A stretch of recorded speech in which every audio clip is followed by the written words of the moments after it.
Alors la Colombie, que vous dire, que vous dire.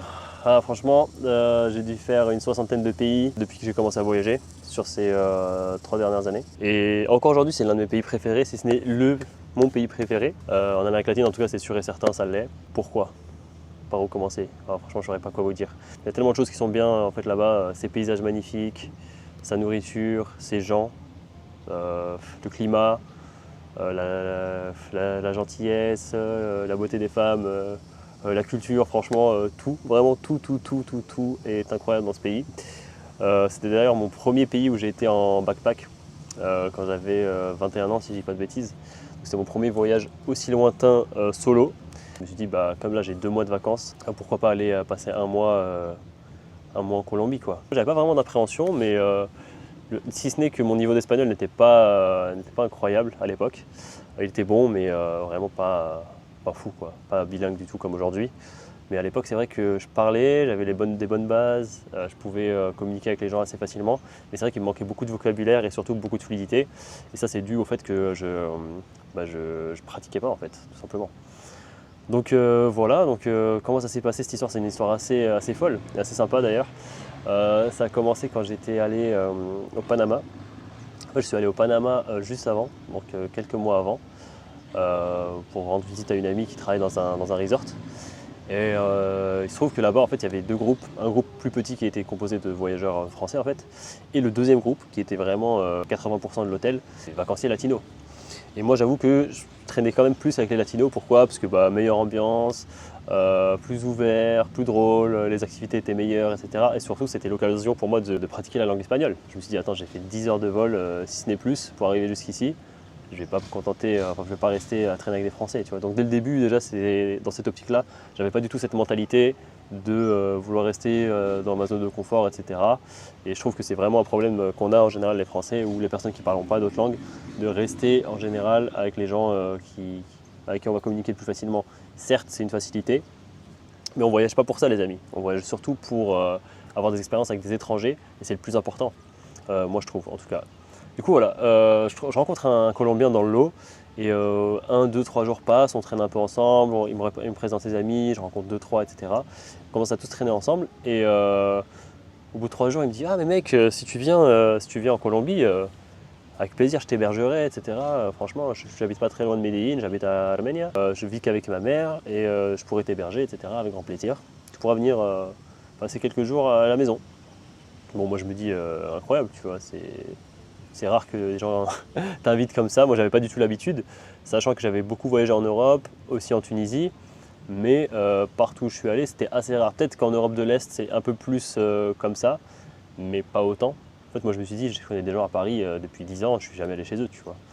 Et c'est pas du tout un truc français en général, surtout dans les grandes villes, d'inviter les gens à la maison assez rapidement. Du coup, celui-ci, au bout de 3 jours, il me dit ça. Je me dis, bon, bah pourquoi pas. Mais bon, je lui dis ça un peu par gentillesse, tu vois. Et au bout de quelques mois, on est rentré chacun chez soi et tout, et on est resté un peu en contact par WhatsApp. Et il se trouve que 4 mois plus tard, je me retrouve avec 2 mois de vacances. Et je me dis, bah, c'est le bon moment de tenter. Je lui dis, est-ce que ton offre tient toujours? Il me dit, oui, bien sûr. Je vois que j'ai eu assez d'argent à ce moment-là de côté. Je me dis, allez hop, go, c'est parti, j'ai vendu ma voiture, durement acquise. Je prends mes billets pour la Colombie. Et là, j'arrive, du coup, j'atterris à Bogota. Du coup, je pars de Paris.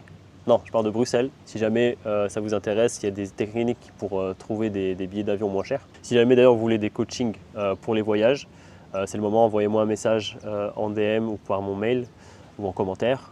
Commentez coaching en commentaire, je vous contacterai. Si vous me laissez vos coordonnées, ou alors envoyez-moi directement un mail sur cette adresse-là qui s'affiche ici, ou sur l'un de mes réseaux sociaux qui sont là. Voilà. Et vous me dites, j'ai besoin d'un coaching, on se prend 1 heure ou 2 ou peu importe, vous me parlez de votre projet, dans quel pays vous voulez aller, et je vous donnerai plein de conseils par rapport à ça. Voilà. Du coup, cet aparté fait, je pars de Bruxelles parce que du coup le billet d'avion était 200 € moins cher quand même que de partir de Paris, donc c'était super. J'arrive à Bogota, je passe ma première journée là-bas, première soirée plutôt. Bon, Bogota, rien de spécial, hein, franchement rien de spécial. En général, moi je suis pas trop grosse capitale, à l'époque je l'étais un peu plus, mais maintenant plus du tout. Je mange quand même dans un restaurant qu'on m'avait conseillé, Andrés Carne de Res, voilà, je le mettrai ici.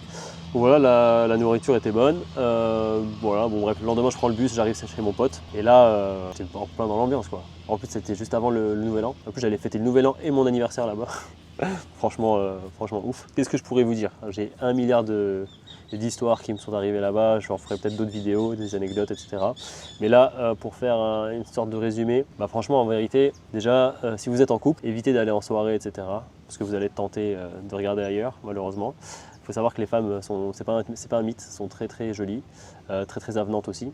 Évidemment, si on parle espagnol et qu'on est quand même assez familier avec la culture, tout ce qui est musique reggaeton, si on connaît des paroles, si on sait un peu danser, etc. C'est sûr qu'on a beaucoup plus de chances d'accrocher avec eux, avec elles aussi malheureusement. Du coup, voilà, moi je conseillerais quand même d'y aller en tant que célibataire, parce qu'il se peut que vous trouviez l'amour là-bas. Mais sinon, si vous êtes en couple, bah, franchement, essayez quand même, que ce soit pour les filles ou pour les garçons, essayez quand même de vous tenir un minimum et aussi de baisser votre regard, parce que ça va être un peu compliqué sinon.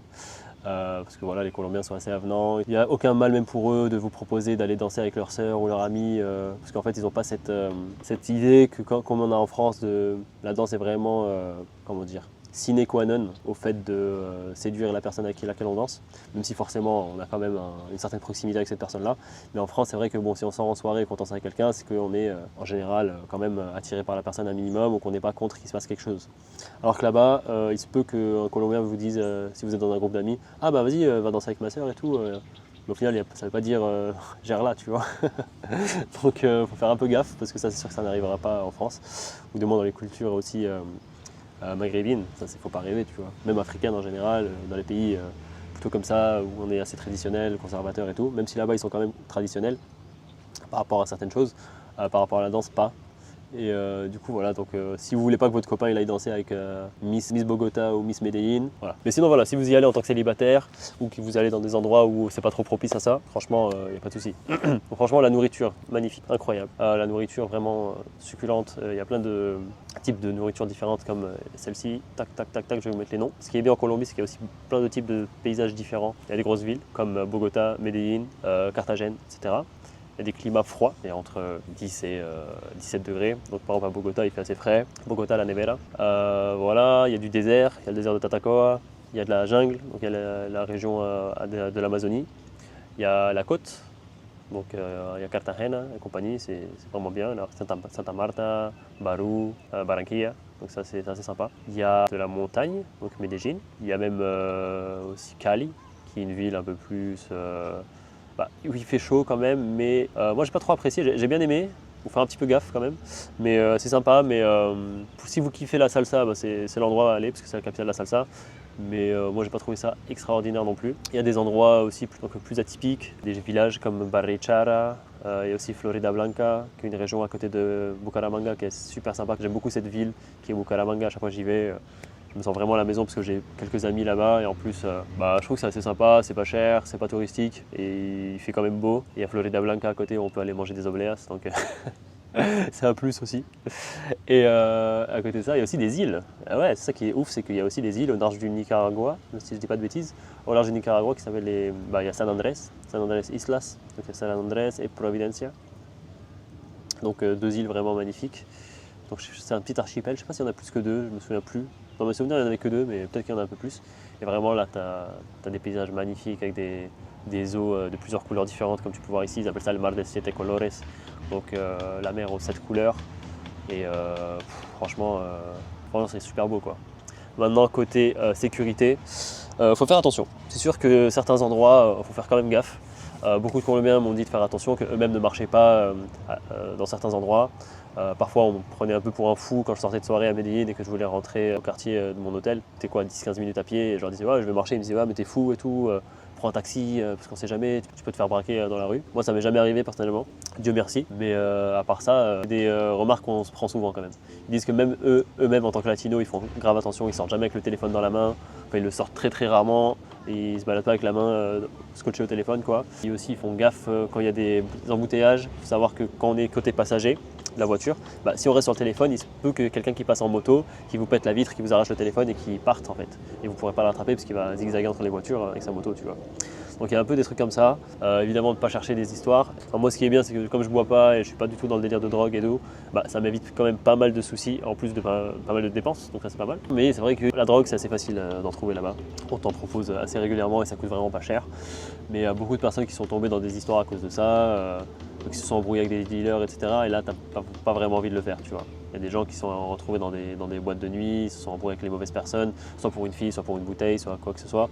Et là, ça peut arriver. On m'a déjà dit que pour certains, ils ont été braqués avec un flingue, tu vois. Parce que voilà, faire quand même attention. On n'est pas dans un pays comme la France ou comme l'Europe, donc il faut faire attention par rapport à ça. Mais dans 99% des cas, il ne se passe rien. Voilà. Il faut juste faire attention peut-être un peu pickpocket s'il y a des pickpockets, dans certains endroits où il y a beaucoup d'abondance de personnes. La police fait quand même assez bien son travail, il y a la police assez régulièrement dans les endroits touristiques, donc c'est assez safe. Ça me rappelle un moment où, je crois que c'était à Medellín justement, je me baladais en ville et j'ai vu un gars se faire choper par la police et se faire tabasser dans la rue. Ils l'ont emmené dans un coin là parce que je crois qu'il avait volé quelqu'un ou je ne sais quoi. Et voilà quoi, donc il s'était fait dénoncer ou alors il s'était fait prendre en flagrant délit. Et il a eu ce qu'il méritait. Donc voilà, donc la police en général, moi j'ai pas eu de soucis. Je sais qu'il y a des pays où la police est corrompue, comme parfois notamment le Mexique, etc. Là-bas j'ai pas eu de soucis particuliers, donc franchement rien à dire. Ce qui est bien aussi, ce que je vous conseille, si vous avez l'occasion d'être avec un local ou une locale, bah, c'est toujours mieux. De toute façon, dans n'importe quel pays où vous irez, c'est quand même un plus parce que vous aurez des prix moins chers et aussi vous aurez aussi accès à des endroits où vous ne serez pas allé forcément par vous-même. Donc ça c'est super cool, tout en ayant en plus d'informations sur la culture locale et c'est vraiment trop bien. Pour ça je vous recommande à 100%. Et aussi autre chose, ah oui, moi j'ai une bonne technique en général qui marche assez bien, c'est que, bon, ce qui est bien, j'ai la chance d'être typé un peu comme eux, parce que bon, les latinos ils ressemblent quand même aux maghrébins, donc c'est assez cool. Et ce qui est bien, c'est que bon, quand je vais en Colombie, que je parle avec les Colombiens en espagnol, avec un bon espagnol et tout, j'ai quand même cette chance-là de ne pas passer pour le gringo de base, tu vois. Donc ça c'est un peu cool. Et même s'ils captent quand même que mon accent n'est pas colombien, je peux toujours leur sortir un des pays autour, donc ça peut passer. Avec un peu de chance, s'ils ne sont jamais allés, qu'ils n'ont jamais rencontré quelqu'un de là-bas, bah, ils pourraient y croire. Sinon, moi ce que je fais en général, je leur dis que je suis d'origine tunisienne, tu vois. Ce qui est vrai. Donc en fait je mens pas. Mais ils me disent ouais alors t'es d'où? Je sais très bien que si je dis France, bah, les prix vont faire x3, x4, tu vois.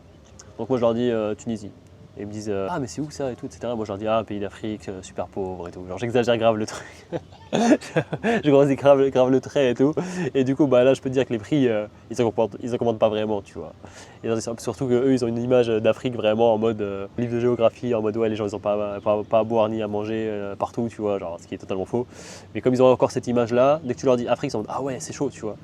Limite, des fois, je grossis encore plus le trait en mode ouais, je suis carrément venu ici en Colombie pour tenter ma chance et tout, nanani. Ah ouais, trop bien. Et quand ça se fait que tu parles aussi bien espagnol, ouais, parce que voilà, mon grand-père était colombien. Bon, voilà, genre, je me fous un peu de leur gueule. Et ça marche. Franchement, ça marche, les gars. Et les prix, ils augmentent pas tellement, tu vois. Et voilà, il faut pas hésiter à négocier, tout négocier, sympathiser, il faut être malin, tu vois. Moi, je me rappelle, j'avais une pote colombienne là-bas, elle était un peu jalouse parce que parfois je payais moins qu'elle, tu vois. Parce qu'elle, tu vois, c'était un peu colombienne.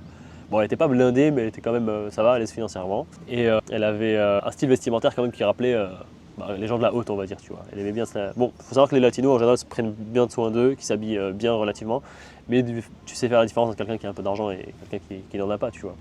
Et elle était bien habillée, elle était en mode purée, mais moi, à chaque fois que je vais quelque part, j'ai l'impression que les gens ils croient que je suis riche alors que je suis pauvre. Hein. Genre, arrête, c'est bon et tout. Et alors que moi, tu vois, genre, je paye rarement beaucoup plus cher que les locaux, voire même parfois je paye moins cher, tu vois. Ça m'est arrivé, tu vois. Et genre, à un moment, on était allé à Barú, donc oui, Isla Barú, c'est à côté de Carthagène, je vais vous montrer une petite image là. C'est d'ailleurs magnifique. Du coup, je vais là-bas et en fait, il y a une arnaque qui s'est vue là-bas où elle s'était déjà fait arnaquer en fait à l'époque, mais elle m'avait pas dit sur le coup, mais elle m'a juste dit fais gaffe, parle pas à ce mec-là, tu vois, à ce genre de mec-là. Parce qu'en gros, t'as des mecs qui marchent sur la plage et ils te vendent des huîtres, tu vois. Et en fait, ils te disent, ils se mettent d'accord avec toi, genre ils te disent ouais, allez, ça coûte 30 000 pesos, donc ça fait 8 balles, tu vois. Du coup, je fais ah non, c'est mort et tout, jamais de la vie, jamais je paye autant, tu vois. Et je lui fais du coup 10 000, dernier prix. Après il me dit bon vas-y ok, tu vois, donc 10 000 ça fait 2 euros aujourd'hui quoi, à l'époque 2,50 €, 3 euros. Tu fais ok vas-y. Et en fait l'arnaque c'est que t'en prends une ou deux, mais en fait il en a plein dans sa main et genre elles sont toutes liées, c'est trop chelou.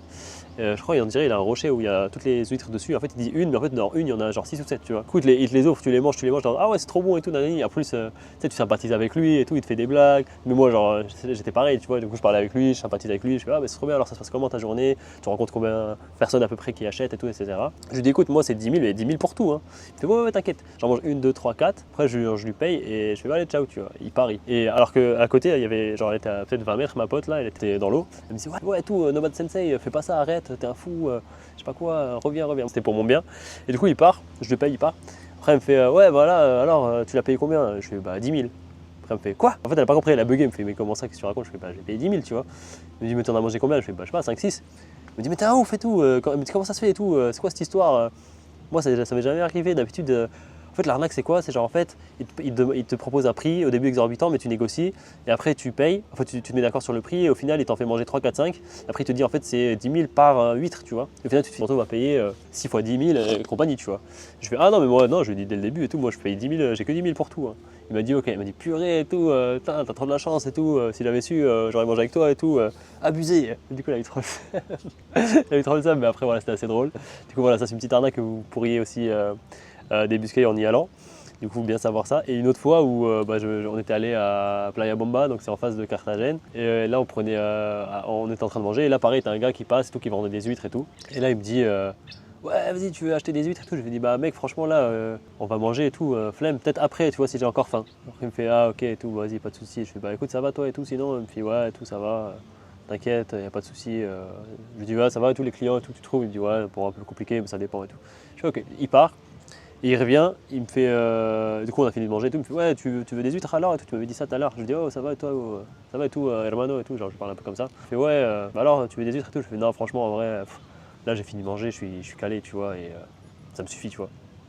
Et là, il m'entend une, il me dit, bah vas-y, tiens, et tout, ça me fait plaisir, je te l'offre et tout, parce que t'es grave sympa et tout. Là, je fais, ah ouais, trop bien, tu vois. Et là t'as ma pote, elle me fait en mode, carrément, maintenant tu manges gratuitement et tout, mais c'est quoi ce délire? Genre, franchement, elle était morte de rire, tu vois. Et voilà, ça c'était aussi une bonne anecdote. Du coup, franchement, voilà, tout dépend de comment vous allez gérer votre relationnel en fait avec les locaux, tout simplement. Donc, ça peut être vraiment une super expérience, comme parfois, forcément, vous allez payer plus cher parce que vous êtes touriste. Hein. Faut se faire à l'idée. Si ça se voit sur votre visage que vous n'êtes pas d'ici et qu'en plus vous avez entre guillemets l'archétype de la personne qui vient d'un pays riche. Après voilà, c'est le jeu entre guillemets, tu vois. Donc eux, quand ils viennent chez nous, bah, ils payent cher aussi, c'est logique. Nous, quand on va chez eux, bah, on paye plus cher aussi, tu vois. Peut-être que pour nous, ça va pas être beaucoup. On aura voilà, un peu la haine d'avoir payé 10 balles, un truc qui coûte 2 euros.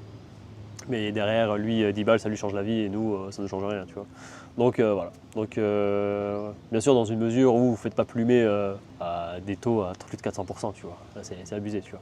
Mais en tout cas, dans le doute, essayez toujours de négocier à la baisse, proposer une contre-offre à moins 50-60%, ça fait toujours son effet. Et après, voilà, si vous arrivez à gratter 30%, c'est déjà bien. Du coup, voilà. En tout cas, voilà ce qu'il y a à savoir. Il faut savoir aussi qu'il y a des mototaxis qui sont assez pratiques là-bas. Ça aussi, j'ai une bonne anecdote. Je ne sais pas si je vous la raconte maintenant ou dans une autre vidéo. Mais en gros, ce qui m'était arrivé, c'est que j'étais allé à Carthagène dans un village à côté d'un endroit où il y allait avoir en fait, un festival qui s'appelle Storyland, qui est, je crois, l'un des plus grands d'Amérique latine. Du moins, c'était le plus grand d'Amérique latine à l'époque. C'était vraiment bien. Et de base, je devais y aller avec mon pote de Armenia. Et au final, on ne voulait pas aller parce qu'il est tombé malade, etc. J'y suis allé tout seul. J'y vais, je prends le ticket. Et en gros, j'avais deux options. Je me disais, est-ce que je me loge à côté de là où il y aura le festival, sachant qu'il n'y avait pas grand-chose à part un petit village, ou alors je me loge dans la ville à Carthagène, mais ça va être plus cher et j'aurai la flemme d'aller là-bas tous les soirs après le festival, tu vois. Du coup, parce qu'à 5h du mat et tout. Du coup, je prends ça. Je prends la première option. Je me loge dans le village. Et évidemment, là, c'est que des locaux, tout le monde se connaît, il doit y avoir les 500 habitants à tout péter. Voilà, du coup, je vais là-bas. Je m'installe et tout. Bon, franchement, en vrai, la chambre était pas ouf et tout, mais ça va, tu vois. J'arrive, je me fais quand même bien accueillir. Première interaction avec les locaux, plutôt sympa. En vrai, il m'a grave aidé et tout. Et deuxième interaction, il se trouve que moi, j'en avais marre de payer des taxis à chaque fois parce que ça coûtait super cher Uber là-bas, tu vois. Je voulais pas payer 20 balles de Uber à chaque fois, et sachant que tu pouvais te déplacer pour rien là-bas. Avec le bus et tout, c'était quelques centimes. Donc voilà, je prends la suite. Je me dis, au lieu de prendre un taxi jusqu'à la route principale, je crois qu'il y avait 2 km de marche. 2 ou 3 km. On va dire 3 km, tu vois. Je me dis, bon, tu sais quoi, je vais marcher. Du coup, je marche et tout. Ah oui, tout en sachant que dans ce village-là, ce qui était super bien, parce que la bouffe coûtait rien en fait. Pour 6 euros, j'avais un poisson comme ça, mojarra roja. C'était un poisson, je ne sais même pas ce que c'est en français. Franchement, bon, je vous mettrai la traduction ici, je vous montrerai en tout cas, c'était trop bon avec une soupe, du riz, des patacones. Franchement incroyable, ça me manque trop d'ailleurs. C'est des bananes plantains écrasées, cuites, frites plutôt. Une soupe et une limonade pour 6 euros. Franchement, c'était trop bien. Tu vois. En plus, il y avait un hamac, enfin, ils avaient plusieurs hamacs, il y avait personne. Genre, j'allais au resto, j'étais tout seul, franchement. Parfois, il y avait des locaux, mais 9 fois sur 10 avec moi, tu vois. Et il y avait des hamacs et tout, genre tu pouvais t'allonger, il y avait des ventilateurs. Tu étais là, tu prenais l'air, tu pouvais en même temps faire une petite sieste après manger. Franchement, ça me manque, j'aimerais trop y retourner un jour. Je me demande si ça a changé d'ailleurs. Et du coup, il y avait ça, et plus une plage derrière, etc. C'était vraiment où les gens ils faisaient du cerf-volant, du kitesurf et tout. Et bref, je reviens à ce que je disais. Je me dis, je prends la décision d'aller marcher jusqu'à la route principale pour ensuite prendre le bus là-bas pour aller à Carthagène. Parce que je voulais pas payer 20 $ à chaque fois pour aller à Carthagène ville, tu vois. Marche dans la chaleur et tout, je me dis purée, ça, je suis en train de marcher tout seul, en Colombie, à pied, avec mon téléphone et tout. Ça se trouve, ça m'arrive un truc de fou. Je commence à regarder en l'air et tout, je vois des corbeaux et tout, des vautours qui tournent et tout. Je me dis, ça y est, ils sont là pour moi et tout. Je me dis, ils sont là pour moi et tout, ils vont me manger. Une fois que mon corps sera sans vie. Du coup, je marche et tout. Et là, t'as un mec qui passe en moto, passe, il me klaxonne, il part. Je dis, ouais, vas-y, il veut quoi celui-là et tout. Après, genre, je continue à marcher. Il me reste encore peut-être 20 minutes de marche. Mais genre, il faisait chaud, il faisait peut-être plus de 35 degrés, tu vois. Et c'était vraiment un paysage aride autour et tout. Du coup, je marche et tout. Et il y a un deuxième mec qui passe, pareil, il me klaxonne. Genre il passe comme ça devant moi, tu vois, il passe, il me klaxonne et il me regarde fixement dans les yeux, tu vois. Du coup je le regarde et tout, je fais mine de pas avoir peur, je me dis attends mais il fait quoi celui-là, tu vois. Donc je regarde, il me klaxonne et il part et comme on se suit du regard, il fait demi-tour, il revient me voir. Et là je me dis ah ça y est, c'est fini, ça y est Nomad Sensei, c'est mort, c'est aujourd'hui que tout s'arrête. Et là il vient me voir, il me fait ouais salut, ça va et tout, je fais ouais ça va et toi, il me dit ouais tu vas où comme ça. Je lui dis bah je vais à la route principale. Il me dit ah sérieux et tout, il me fait mais tu viens d'où comme ça? Je lui dis bah j'étais au village là-bas là. Je lui donne le nom du village. Il dit quoi t'as marché tout ça et tout, t'es un ouf? Je fais bah ouais mais bon c'est la vie hein, j'ai rien d'autre tu vois. Il me dit ah mais si tu veux je t'emmène à la route principale. Je fais ah ouais parce qu'il me dit ouais t'as fait genre la moitié là tu vois. Je fais ouais mais bon après c'est la vie tu vois. Il me dit si tu veux je peux t'emmener. Je dis ah bah vas-y grave sympa et tout, par contre je te dis tout de suite j'ai pas d'argent. Voilà hop comme ça. Comme ça c'est fait. Je dis par contre ouais j'ai pas d'argent mec. Et là il me fait oh, il me fait pfff. Il soupire un peu, il regarde un peu à droite, à gauche, il me fait bon vas-y tu sais quoi, je vais t'emmener quand même, vas-y let's go. Il me prend derrière lui et là on part, tu vois, on part avec sa moto jusqu'à la route principale. Ça va beaucoup plus vite, je crois, en même pas 5 minutes on est arrivé. Et là il me dit, pendant le trajet, il me dit ouais mais t'es d'où et tout, comment ça se fait, je t'ai jamais vu là, nanani. Je fais bah écoute mec, bah, je lui dis ça exactement l'histoire d'avant, tu vois, que je suis de Tunisie et tout, il me fait c'est où ça, je dis ouais en Afrique et tout, un pays super pauvre et tout, c'est la haisse. C'est pour ça que je suis venu ici en Colombie, nanani. Il me fait ah purée et tout, incroyable et tout. Comme ça, je me dis au moins il pourra pas me gratter de l'argent, tu vois. Il pourra pas tenter, il se dira que j'ai pas de thune, tu vois. Et du coup, il me dit ouais, comment ça se fait que tu parles espagnol comme ça et tout. Je fais bah ouais, parce que mon grand-père était colombien et tout. Bah, c'est justement là où j'ai sorti cette histoire-là, tu vois.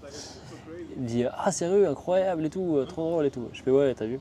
Et bref, on sympathise. Il me dit en tout cas mec, genre on arrive, il me dépose, il me dit en tout cas mec, si t'as besoin de quoi que ce soit, n'hésite pas. De toute façon, j'habite là-bas. Trop cool, tu vois, super sympa le mec. En final, genre j'avais peur qu'il me plante. En final, il m'a emmené gratuitement, tu vois.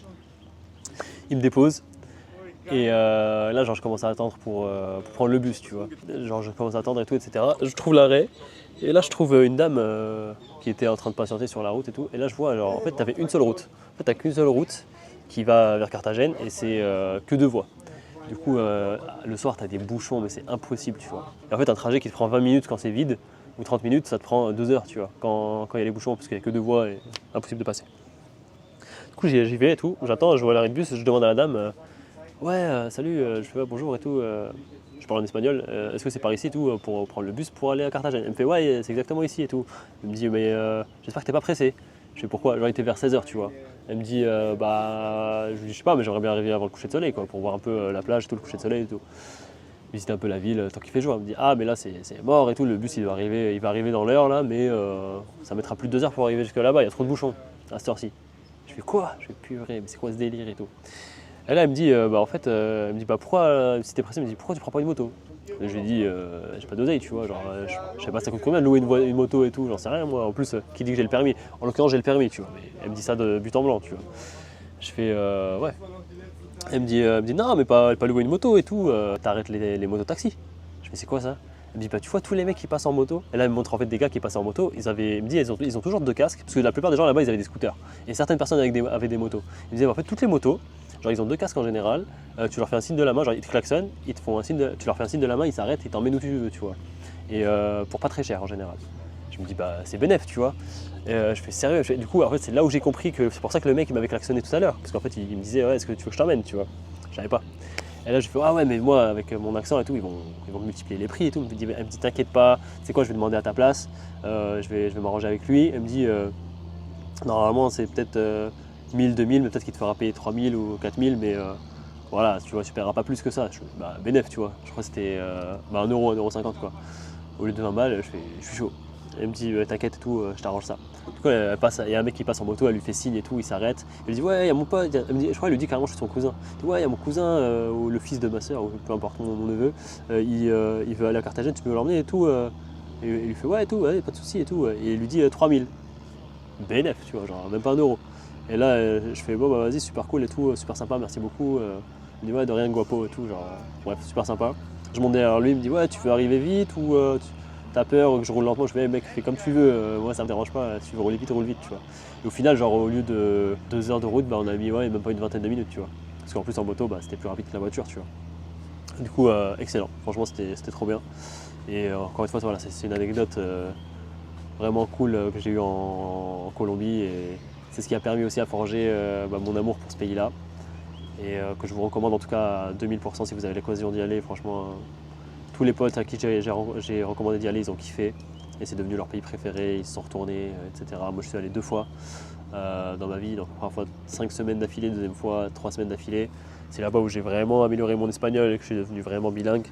Donc franchement, même que ce soit les gens, leur accent, leur manière de parler, en plus ils ont un accent clair, moi c'est mon accent préféré, le colombien, franchement, c'est beaucoup plus compréhensible que le chilien ou l'argentin qui sont pas vraiment ouf, je trouve, comme accent. Et en plus ils ont beaucoup de vocabulaire qui est à eux. Là en Colombie c'est assez simple, tu vois, ils parlent clairement, etc. Ils sont toujours gentils, toujours accueillants. Parfois ils ont un peu des préjugés par rapport aux étrangers, tu vois, les Français, ou alors les Arabes, les musulmans, etc. Donc j'ai démonté pas mal de stéréotypes là-bas. Il faut savoir que bon, il n'y a pas beaucoup de musulmans, il y en a quand même. Donc il y a quand même des mosquées un peu par-ci par-là. Il y en a une à Carthagène, il y en a une à San Andrés, il doit y en avoir aussi à Bogota et Medellín forcément. L'islam se propage petit à petit, il y a des Colombiens convertis là-bas et tout que j'ai rencontrés. Et il y en a même j'ai vu sur les réseaux et tout, donc ça se trouve. La nourriture halal, c'est un peu plus compliqué. Je n'ai pas forcément trouvé, mais tu as beaucoup d'options quand même aux poissons, aux fruits de mer, donc ça c'est assez cool. Mais je pense que si tu vas dans les bons endroits, tu peux trouver la nourriture halal, donc il ne devrait pas y avoir de soucis. Et voilà. Donc, je pense que c'est tout ce que j'avais à dire en tout cas sur la Colombie. Franchement, quoi d'autre comme conseil je peux vous donner? Peut-être changer l'argent sur place, allez-y avec du cash américain ou français ou voilà, euro quoi, et changer directement sur place, ou alors prenez une carte Revolut, il y a le lien dans ma description, inscrivez-vous, comme ça vous n'aurez pas de frais pour les paiements. Et en plus ça vous évitera de changer trop d'argent d'un coup et de vous faire avoir par les taux de change. Là au moins avec la carte Revolut, vous changerez au compte-gouttes, vous pourrez retirer aussi des espèces si besoin, mais vous pourrez aussi payer chez les commerçants sans frais, donc ça c'est plutôt cool. En tout cas voilà, j'espère que vous avez kiffé cette vidéo, j'espère que ça vous a motivé à aller en Colombie. Comme je vous ai dit, si vous avez un projet de voyage n'importe où dans le monde, contactez-moi ici, je vous remets l'adresse. Comme ça voilà, on pourra prendre 1 heure ou 2 ou peu importe et parler vraiment de tout ça, et je pourrais vous conseiller au mieux, vous pourrez me poser toutes les questions que vous souhaitez par rapport à cette destination là ou comment voyager en général autour du monde. Voilà, j'ai fait une 60aine de pays, j'ai fait plusieurs voyages de 5 mois d'affilée, 4 mois d'affilée, 13 mois d'affilée, donc franchement j'ai l'habitude avec un seul sac à dos. Donc voilà, j'ai fait un tour de France, j'ai fait quasiment toute l'Amérique latine, j'ai fait le Moyen-Orient, j'ai fait l'Océanie, j'ai fait l'Asie, j'ai fait l'Europe, donc il ne me reste pas grand chose à expérimenter côté voyage, moi les pays qui m'intéressent, il me reste juste un peu l'Afrique. J'ai envie de faire 5 pays là-bas, donc peut-être que j'irai un jour, j'espère y aller un jour quand même. Si j'y vais, je ferai des vidéos sur place, c'est sûr, parce que j'avais pas eu l'occasion de me lancer en tant que youtubeur avant ça. Là je suis dedans, donc là ça sera vraiment bien, en plus il n'y a pas beaucoup de gens qui y vont, donc ça peut être cool. En tout cas voilà, contactez-moi, on se fait 1 heure ou 2, encore une fois, je vous donnerai plein de conseils. Et comment préparer votre sac, comment préparer, qu'est-ce qu'il y a vraiment besoin, les assurances, est-ce que ça m'a servi ou pas, votre passeport, les vaccins, ce genre de trucs, comment économiser un max d'argent. Franchement, voilà, vous investirez dans un entretien avec moi, c'est un petit peu d'argent, mais au final, vous allez tellement économiser derrière pour ne serait-ce que voilà, économiser sur les billets d'avion, etc., que ce sera largement rentable. En tout cas, voilà, je vous dis à très bientôt pour le prochain épisode. Je verrai sur quel pays je vais le faire. En tout cas, je vous dis à très bientôt et à la prochaine. Ciao!